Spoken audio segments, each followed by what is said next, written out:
দেশ তো ধ্বংস হয়ে গেছে, কোনো লেখা নাই, পড়া নাই, সারা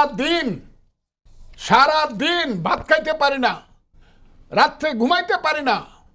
এই যে দেশে যা হইতেছে, ছবি নামায় ফেলতেছে বিদেশে, শাহাবুদ্দিন কি থাকবো না যাইবো, এই যে এখানে জরুরি আইন হয়ে যেতেছে, এই ধরনের একটা দেশ কি পৃথিবীতে কোথাও আছে? আমরা কি ইউনূস সাহেবকে, আর ওই যে ছেলেরা খালি নেতৃত্ব দিছে, ওই 500 ছেলে যা করছে আমি আমার এই ঠোঁটটা দিয়ে তা করছি হাসিনার বিরুদ্ধে। আমি ফজলুর রহমান প্রতিদিন শেখ হাসিনার বিরুদ্ধে কথা বলছি, স্ত্রীকে বলছি তুমি বিধবা হইবা, ছেলেদেরকে বলছি তোমরা এতিম হবা, কিন্তু আমি ঘর থেকে পালাবো না। কিন্তু সেই সময় যে আমার মনে যে শক্তি সাহস ছিল, যে অন্তত যদিও স্ত্রীকে আমি বলছি তুমি বিধবা হইবা, এইটা আমার মনে হয়েছিল যে শেখ হাসিনা সরকার অন্তত আমার মতো লোককে, একজন সিনিয়র উকিলকে সে হত্যা করবে না।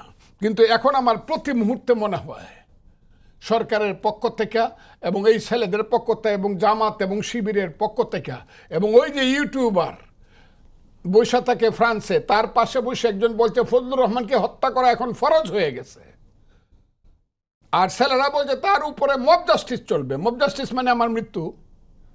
তো এইটা কিন্তু তখন ছিল না শেখ হাসিনার আমলে, কিন্তু আমি মনে করছি না আমাকে আমি মনে করছি আমাকে জেলখানায় নিয়ে যাবে, কোনদিন বেল দিবে না, ঠিক আছে, কিন্তু এরা কিন্তু আমাকে মেরে ফেলতে চাচ্ছে।